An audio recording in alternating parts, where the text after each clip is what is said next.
അപ്പം പറയാണ്, അപ്പം ബ്ലാങ്ക് ആണോ ഈശ്വരൻ? അല്ല. അതെങ്ങനെ മനസ്സിലായി? കാരണം അപ്പോഴും എൻ്റെ മനസ്സിൽ ഒന്നുമില്ല എന്നൊരു ബോധം നിങ്ങൾക്ക് എവിടുന്ന് കിട്ടി? മനസ്സിനൊന്നുമില്ല എന്നുള്ളൊരു ബോധം ഉണ്ടാവണമെങ്കിൽ അപ്പോഴും നിങ്ങളുടെ ഉള്ളിലൊരു ചൈതന്യമുണ്ടല്ലോ, അത് തന്നെയാണ് ഈശ്വരൻ. പക്ഷെ എനിക്ക് ഗ്രഹിക്കാൻ പറ്റുന്നില്ലല്ലോ. വേണ്ട, തുടക്കത്തിൽ രൂപം പിടിച്ചു പോവും. എന്നിട്ട് അവിടെ എത്തുമ്പോൾ നിനക്ക് മനസ്സിലാവും നീ അന്ന് മനസ്സിലാക്കിയത് ശരിയായിരുന്നു. പക്ഷെ അന്ന് എത്താൻ പറ്റാത്തതിന് കാരണം അന്ന് അങ്ങനെയുള്ള ഒരു അവസ്ഥയെ ഗ്രഹിക്കാനുള്ള കഴിവ് ആർക്കില്ല? മനസ്സിനില്ല. ആ യോഗ്യത വന്നിട്ടില്ല. എന്നാൽ ആ യോഗ്യത വരും. നിരന്തരമായ അഭ്യാസത്തിലൂടെ യോഗ്യത വരും. അന്ന് മനസ്സിലാവും പരംപദം വൈഷ്ണവമാമനന്തി. ഈ പദം തന്നെയാണ് ഏത്? വൈഷ്ണവപദം, വിഷ്ണുപദം, വൈകുണ്ഠം. വൈകുണ്ഠം എന്നുള്ള ശബ്ദത്തിനർത്ഥം, വൈകുണ്ഠം എന്ന് പറഞ്ഞാൽ അർത്ഥം വിഗത കുണ്ഠിതം ഇതി വൈകുണ്ഠം. വിഗത എന്ന് പറഞ്ഞാൽ വിട്ടത്. എന്ത് വിട്ടത്? കുണ്ഠിതം വിഗത, അത് വൈകുണ്ഠം. കുണ്ഠിതം എന്ന് പറഞ്ഞാൽ അതൊക്കെ മലയാളത്തിൽ ഉപയോഗിക്കുന്ന വാക്കുകളല്ലേ?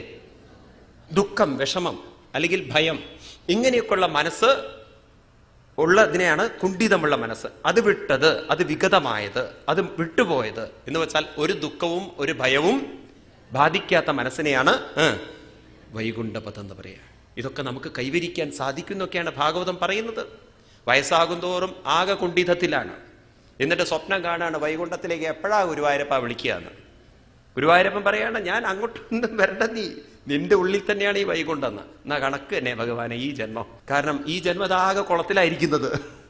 കുളത്തിലുമല്ല, കുഴിയിലായിരിക്കുന്നത്. ഇനി ഇവിടുന്ന് ഭഗവാനെ അവിടെ നല്ലാതൊരു ശരണമില്ല. അതാണല്ലോ നമ്മൾ കുട്ടിക്കാലത്ത് പഠിച്ചു വെച്ചിരിക്കുന്നത്.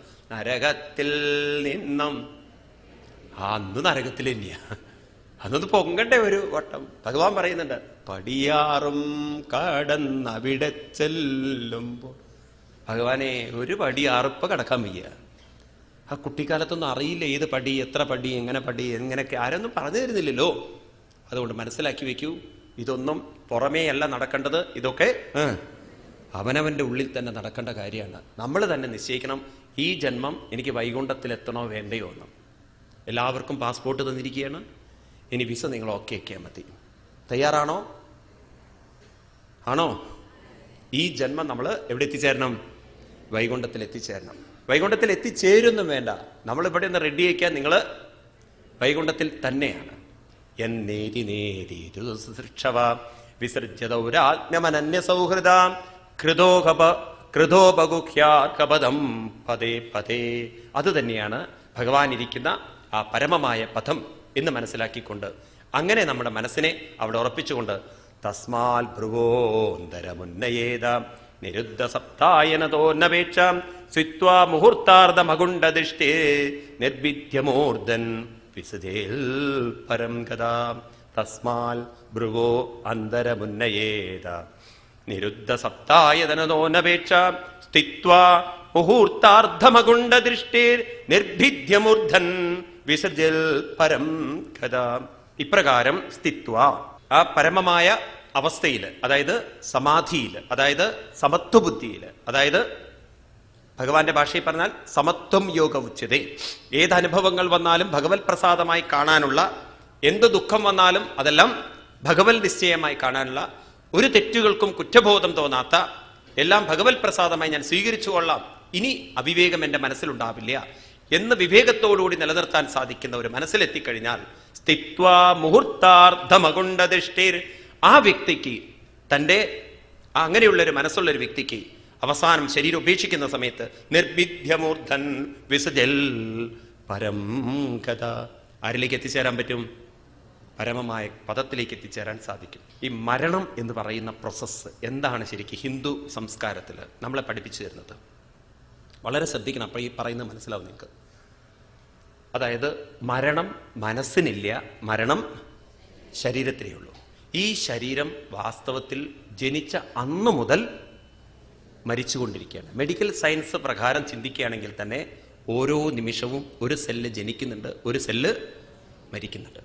അപ്പൊ ഈ ശരീരം ക്രമേണ മരിച്ച് ഒരു ദിവസം പരമമായൊരു മരണം, അതായത് എല്ലാ സെല്ലുകളുടെയും പ്രവർത്തനം നിന്ന് അത് മണ്ണിലേക്ക് പോകും. അപ്പൊ മരിച്ചുകൊണ്ടിരിക്കുന്ന ശരീരത്തോടാണ് മനസ്സ്, മരണമില്ലാത്ത മനസ്സ് ഒട്ടി നിൽക്കുന്നത്, പിടിച്ചു നിൽക്കുന്നത്. മനസ്സിന് മരണമില്ല, ശരീരത്തിന് മരണമുണ്ട്. കാലമായാൽ ഈ ശരീരത്തിന് കാലം ഒരു ഡേറ്റ് വെച്ചിട്ടുണ്ട്. ഓരോ മെഡിസിന്റെ ബോട്ടിലിന്റെ മുകളിലും ഒരു എക്സ്പയറി ഡേറ്റ് ഉള്ളതുപോലെ നമ്മുടെയൊക്കെ ബോഡിയിൽ എക്സ്പയറി ഡേറ്റ് പ്രിന്റ് ചെയ്ത് കഴിഞ്ഞു. ഇനി നിങ്ങൾക്ക് മാറ്റാൻ പറ്റില്ല.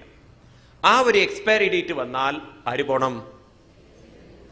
ശരീരം പോണം. പക്ഷെ മനസ്സ് വിട്ടിട്ടില്ല എങ്കിൽ ആ മനസ്സിനെ ബലാത്കാരേണ ആർക്ക് വിടേണ്ടി വരും? ശരീരത്തിന്. ശരീരം മനസ്സിനെ വിട്ടാൽ ആ മനസ്സ് പ്രേതാത്മാവായി തീർന്നു. അവരെയാണ് നമ്മുടെ ഭാരതീയ സംസ്കാരത്തിൽ പ്രേതങ്ങൾ എന്ന് വിളിക്കുന്നത്. അതായത് അത്രയും ശരീരത്തോട് അറ്റാച്ച്മെന്റ് ഉണ്ടാക്കി മനസ്സ് വേദനയോടെ, ദുഃഖത്തോടെ, പരിഭവത്തോടെ, കഷ്ടപ്പാടോടെ, ദുരിതത്തോടുകൂടി പോവുകയാണെങ്കിൽ വേദനയും ദുരിതവും കഷ്ടപ്പാടും നിറഞ്ഞ മനസ്സുകളുള്ളവരെ പ്രേതാത്മാക്കൾ. ശ്രദ്ധിക്കൂ, പറഞ്ഞാൽ മനസ്സിലാവും. ഒരമ്മ പ്രസവം കഴിഞ്ഞ് 3 കൊല്ലം കുട്ടിയെ വീട്ടിൽ ശുശ്രൂഷിച്ച് വളർത്തിയതിന് ശേഷം 3-ാമത്തെ വർഷം ജോലിക്ക് തുടർന്ന് പോകാൻ നിശ്ചയിച്ചു. ആ 3-ാമത്തെ വർഷം അമ്മ പോകുന്ന സമയത്ത് ആ കുട്ടിക്കൊരു വേദന ഉണ്ടാവുമോ? അമ്മയെ വിടാൻ ആ അമ്മയ്ക്കൊരു വേദന ഉണ്ടാവുമോ? അമ്മയ്ക്ക് പോയേ പറ്റുള്ളൂ. അമ്മ ശരീരമാണെന്ന് വിചാരിക്കുക, കുട്ടി മനസ്സാണെന്ന് വിചാരിക്കുക. അമ്മ പോയാലും ആരിരുന്ന് കരയും? കുട്ടി ഇരുന്ന് കരയും. ഇങ്ങനെ കരഞ്ഞുകൊണ്ട്, വേദനിച്ചുകൊണ്ട്, ദുരിതമടഞ്ഞുകൊണ്ട് ശരീരത്തിൽ നിന്നും വിമുക്തമായ മനസ്സിനെയാണ് പ്രേതാത്മാക്കൾ എന്ന് പറയുന്നത്. എന്നാൽ ഏതൊരു വ്യക്തിയുടെ മനസ്സാണോ ശരീരബോധത്തിൽ നിന്നും ഭഗവത് ബോധത്തിലേക്ക് ഉയർത്തി ഉയർത്തി സമബുദ്ധിയിലെത്തിയിരിക്കുന്നത്, അവർക്ക് ശരീരം പോയാലും പ്രശ്നമില്ല. കാരണം അത്രമാത്രം അവര് ശരീരബോധത്തിൽ നിന്നും ഭഗവത് ബോധത്തിലേക്ക് ഉയർന്നവരാണ്. ഭഗവത് ബോധത്തിലേക്ക് ഉയർന്ന മനസ്സിന് അവസാനം ആ മനസ്സുണ്ടല്ലോ, പരിപൂർണമായി ഈശ്വര വിചാരത്തിലേക്ക് എത്തിക്കഴിഞ്ഞാൽ പിന്നെ ആ മനസ്സ് ബാക്കിയില്ല. അത് ലയിച്ച് ലയിച്ച് ലയിച്ച് എവിടെ എത്തിക്കഴിഞ്ഞു? ഭഗവാനിൽ എത്തിക്കഴിഞ്ഞു. പിന്നെ ഈ ശരീരത്തിൽ നിന്ന് പോവാനുള്ളത് പ്രാണവായു മാത്രമാണ്. ആ പ്രാണവായു അത് മൂർധാവിലൂടെ പോകുന്നതാണ്. നമ്മുടെയൊക്കെ ശിരസിലുണ്ടല്ലോ ഒരു ചെറിയ സുഷിരമുണ്ട്. ആ സുഷിരത്തിന്റെ പേരാണ് ബ്രഹ്മരന്ധ്രം എന്ന്. മനസ്സിലായില്ല സ്വാമി? അത് നിങ്ങൾ 3-ാമത്തെ സ്കന്ധം വരുമ്പോൾ വളരെ വ്യക്തമായി ഞാൻ പറഞ്ഞുതരാം. ഇപ്പം അത് മുഴുവൻ പറഞ്ഞാൽ നിങ്ങൾക്ക് കൺഫ്യൂഷനാവും. അതായത് ഒരു കുഞ്ഞ് ജനിക്കുന്ന സമയത്ത് ആ കുട്ടിയുടെ മൂർധാവ് തൊട്ട് നോക്കിയിട്ടുണ്ടോ നിങ്ങൾ? അവിടെ അസ്ഥിയില്ലാത്ത, എല്ലില്ലാത്ത ചെറിയൊരു ഭാഗം കാണാം. കണ്ടിട്ടുണ്ടോ?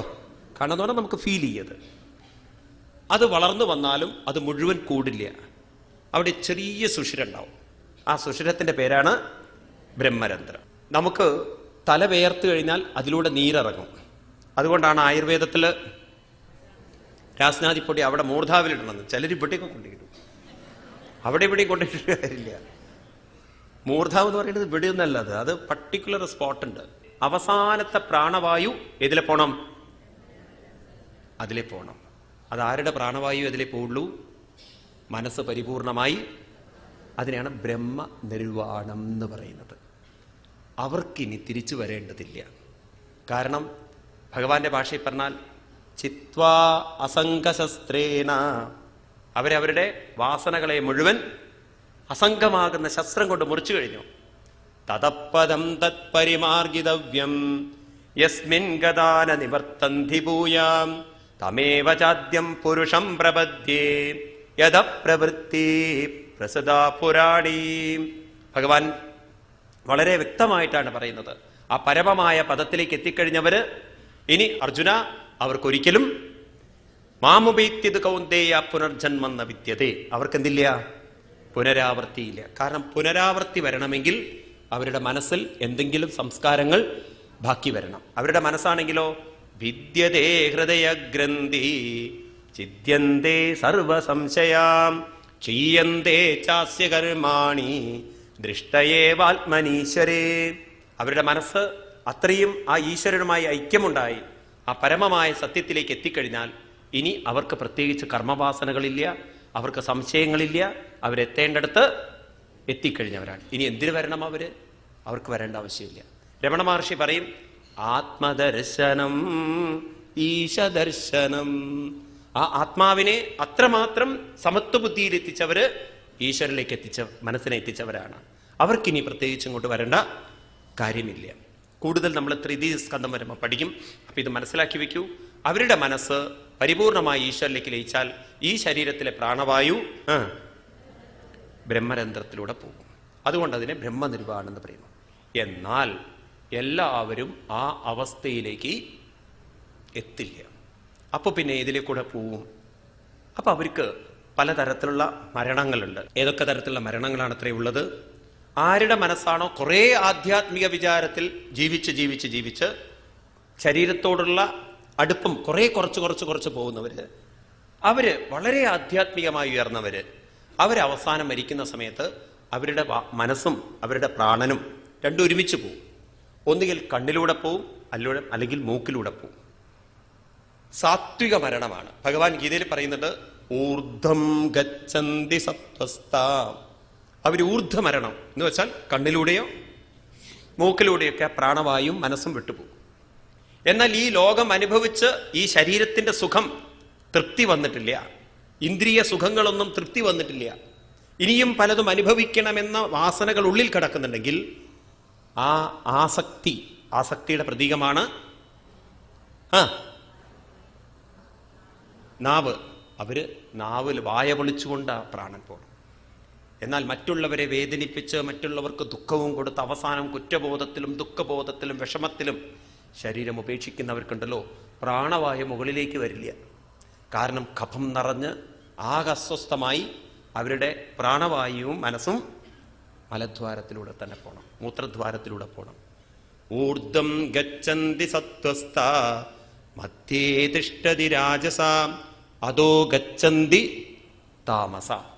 തമോ ഗുണമുള്ളവര് ഇതിലെ പോണം, താഴെ കൂടെ പോണം. അപ്പൊ നമ്മുടെ മനസ്സിന് മുകളിലൂടെ പോവാൻ സാധിക്കും, കണ്ണിലൂടെയും മൂക്കിലൂടെയും പോവാൻ സാധിക്കും, നാവിലൂടെ പോവാൻ സാധിക്കും, താഴെ കൂടെയും പോവാൻ സാധിക്കും. അതുകൊണ്ട് ഈ തരത്തിലുള്ള ഈ ശരീരത്യാഗങ്ങളൊക്കെ ഈ മനസ്സിന് സാധിക്കുമെങ്കിൽ ഏതൊരു വ്യക്തിയാണോ മനസ്സിനെ സമബുദ്ധിയിലെത്തിച്ച് അവിടെ എത്തിക്കുന്നത്, അവരുടെ കാര്യം പറയേണ്ട ആവശ്യമില്ല. അവരാണ് ശരിക്കും മുക്തന്മാര്. ആദ്യം അവർ ജീവൻ മുക്തന്മാരായി, രണ്ടാമത് ബ്രഹ്മനിർവാണം കൈവരിച്ചവരായി. എന്നാൽ എല്ലാവർക്കും അവിടെ എത്താൻ പറ്റിയിട്ടില്ലെങ്കിലോ അപ്പൊ അവരുടെ അവസ്ഥ എന്തായിരിക്കും? വിഷമിക്കേണ്ടതില്ല. ഇതേ ചോദ്യം അർജുനനും ചോദിക്കുന്നുണ്ട് ഗീതയിൽ. 6-ാം അധ്യായത്തില് കേട്ടിട്ടുണ്ടാവും നിങ്ങൾ. അർജുനൻ ചോദിക്കുന്നുണ്ട്, ഭഗവാനെ, അയതി ശ്രദ്ധയോപേതാം യോഗാൽ ചലതി മാനസാം അപ്രാപ്യ യോഗ സംസിദ്ധിം കാംഗതിം കൃഷ്ണ ഗച്ഛതി. കൃഷ്ണ, ഇതാണ് എന്റെ ചോദ്യം. അങ്ങ് പറഞ്ഞതുപോലെ എന്റെ മനസ്സ് ആ പരിപൂർണമായി സമബുദ്ധിയിലെത്തിയിട്ട് ആ ഒരു അവസ്ഥയിലേക്ക് എത്തിയിട്ടില്ല എങ്കിൽ, യോഗാൽ ചലിത മാനസ, ഇടയ്ക്ക് എന്റെ മനസ്സ് യോഗത്തിൽ നിന്ന് താഴോട്ട് പതിച്ചിട്ടുണ്ടെങ്കിൽ, അപ്രാപ്യ യോഗ സംസിദ്ധിം, മനസ്സിലാവുമല്ലോ, യോഗ സംസിദ്ധിം അപ്രാപ്യ, അങ്ങ് പറഞ്ഞതുപോലെ സമബുദ്ധിയൊന്നും കൈവരിക്കാൻ സാധിച്ചിട്ടില്ലെങ്കിൽ, കാ ഗതി കൃഷ്ണ ഗച്ഛതി, ഏത് ഗതിയാണ് കൃഷ്ണ സംഭവിക്കുക? അതിന് ഭഗവാൻ 6-ാം അധ്യായത്തില് 37 ആ ശ്ലോകങ്ങളിലൊക്കെ പറയും, അർജുന, ഈ കാര്യം നീ മനസ്സിലാക്കി വെക്കൂ. പാർത്ഥനൈവേഹ നാമുത്ര വിനാശത്തസ്യ വിദ്യതേ നഹി കല്യാണഗച്ഛിൽ ദുർഗതിം താദഗച്ഛതി. ഇത് 6-ാമത്തെ അധ്യായത്തില് 40-ാമത്തെ ശ്ലോകമാണ്. പാർത്ഥ, ഏ അർജുന, ന ഇഹ അമുത്ര, നീ മനസ്സിലാക്കൂ അർജുന, വിനാശത്തസ്യന വിദ്യതേ. ഏതൊരു വ്യക്തിയാണോ കുറെയൊക്കെ ആധ്യാത്മിക സംസ്കാരങ്ങൾ ചിട്ടയോടുകൂടിയിട്ട് ജീവിതത്തെ കൊണ്ടു നടന്നത്, കുറെയൊക്കെ തന്റെ മനസ്സിനെ ഭഗവത് വിചാരത്തോടുകൂടി ഉയർത്തിയിട്ടുള്ളത്, പരിപൂർണമായവർക്ക് സമബുദ്ധിയിലെത്തിക്കാൻ സാധിച്ചിട്ടില്ലെങ്കിലും, ആ അവസ്ഥയിലേക്ക് എത്തിക്കാൻ സാധിച്ചില്ലെങ്കിലും, ഒന്ന് ഞാൻ ഉറപ്പിച്ചു പറയാം, അവർക്കൊരിക്കലും ദുർഗതിം താത നഗച്ഛതി. എന്തുണ്ടാവില്ല? ദുർഗതി ഉണ്ടാവില്ല. ഭഗവാൻ ഗ്യാരണ്ടി തരിക നമുക്ക്, നിങ്ങൾ വിഷമിക്കേണ്ടതില്ല എന്ന്, നിങ്ങൾക്കൊന്നും ദുർഗതി ഉണ്ടാവില്ല. പിന്നെ എന്ത് ഗതിയാ ഭഗവാനെ? അധോഗതി അല്ലെങ്കിൽ പിന്നെന്ത് ഗതി? ഭഗവാൻ പറയണു അവർക്കുള്ള ഗതി എന്താന്ന് ചോദിച്ചു കഴിഞ്ഞാൽ, ഭഗവാൻ അവരെ ഒന്ന് ഉറപ്പിച്ചുകൊണ്ട് പറയാണ്, അവരുടെ മനസ്സിനെ എങ്ങോട്ട് ഉയർത്തും? ഭഗവാൻ പറയണു, പ്രാപ്യ പുണ്യകൃതാൻ ലോകാൻ ഉഷിത്വാ ശാശ്വതീ സമാ ശുചീനാം ശ്രീമതാം ഗേഹേ യോഗഭ്രഷ്ടോപി ജായതേ. ശുചീനാം ശ്രീമതാം ഗേഹേ, ശുചിത്വമുള്ള, ശുചിത്വം എന്ന് പറഞ്ഞാൽ ആത്മീയ സംസ്കാരമുള്ള സമ്പൽ സമൃദ്ധിയുള്ള ആളുകളുടെ വീട്ടിൽ യോഗഭ്രഷ്ടോ വിജായത, യോഗത്തിൽ നിന്നും ഭ്രഷ്ടനായി ജനിച്ചവനായി തീരുന്ന. അതായത് അവൻ കുട്ടിക്കാലം മുതൽക്ക് തന്നെ അവന്റെ ആത്മീയ സംസ്കാരം വളർത്തിക്കൊണ്ടുവരാൻ പറ്റുന്ന ഒരു കുലത്തിലാവും അവൻ ജനിക്കുന്നത്. ഇനി ഭഗവാൻ പറയാണ്, ചിലവരാണെങ്കിലോ അതീവ ഭാഗ്യമുള്ളവരായി തീരും. അവരുടെ ജീവിതമോ അഥവാ യോഗിനാമേവ കുലേ ഭവതി ധീമതം, അല്ലെങ്കിൽ അതിനേക്കാളും വലിയ ഒരു സംസ്കാരമുള്ള ഒരു കുലത്തിൽ അവർ വന്ന് ജനിക്കും. എന്തു വന്നാലും ശരി, അവർക്കൊരിക്കലും എന്തില്ല, ദുർഗതിയില്ല. ഇത് നമ്മൾ നല്ലവണ്ണം മനസ്സിലാക്കിക്കൊള്ളണേ. നമുക്കൊരിക്കലും വിഷമം തോന്നരുത്. അയ്യോ, ഞാനിനി ഇത്രയൊക്കെ പ്രായമായില്ലേ, ഇനി ഈ പ്രായമായിട്ടൊക്കെ ഞാനത് കൊണ്ട് നടന്നാൽ നടക്കുമോ, അല്ലെങ്കിൽ അവിടെ എത്തുമ്പോൾ എനിക്കിതൊക്കെ കൈവരിക്കാൻ പറ്റുമോ എന്നുള്ള സംശയങ്ങളൊന്നും വേണ്ട. ഭഗവാൻ ഗ്യാരണ്ടി തരികയാണ്, നിങ്ങൾ മുന്നോട്ട് മുന്നോട്ട് മുന്നോട്ട് പോയിക്കോളൂ.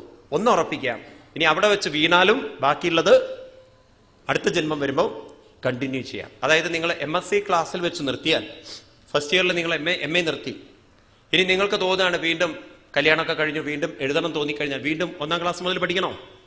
എവിടെയാണോ നിർത്തിയത് അവിടുത്തെ വീണ്ടും നിങ്ങൾക്ക് തുടരാൻ പറ്റും. ശരിയല്ലേ? അങ്ങനെ നമ്മുടെ ജീവിതത്തിൽ ഈ പഠിച്ചതും നേടിയതൊന്നും നഷ്ടമാവില്ല എന്ന് ഭഗവാൻ നമുക്ക് ഗ്യാരണ്ടി തരുന്നു. അതുകൊണ്ട് അങ്ങനെയുള്ളവരുടെ ഗതിയുടെ പേരാണ് ക്രമമുക്തി. മറ്റവർക്ക് ഇവിടുന്ന് തന്നെ നേടാം, രണ്ടാമത്തവർക്ക് ക്രമമായി ക്രമമായി ക്രമമായി നേടാം. അതെന്താ ക്രമമായി ക്രമമായി? കാരണം അവര് അത്രയൊന്നും ഒരു ദൃഢത വെച്ചിട്ടില്ല. ഓക്കെ നോക്കാം, അങ്ങോട്ട് തീരുമാനിച്ചിട്ടില്ല വേണോ വേണ്ടേന്ന്. ഇത്ര വേഗമൊക്കെ മുക്തി വേണോ? അപ്പോഴും അവരുടെ മുക്തി എന്ന് പറഞ്ഞാൽ ചത്തുപോവുക എന്നുള്ള വിചാരം, മനസ്സ് നേരെയാവണം എന്നുള്ളതല്ല. മനസ്സിലായില്ലേ? അതുകൊണ്ട് അങ്ങനെയൊന്നും നമ്മുടെ മനസ്സിൽ വെക്കരുത്. നമ്മൾ തീർത്തും ഉറപ്പിക്കണം, ഈ ജന്മം എനിക്ക് ഉയരണം, ഉയർന്നേ പറ്റുള്ളൂ എന്ന്.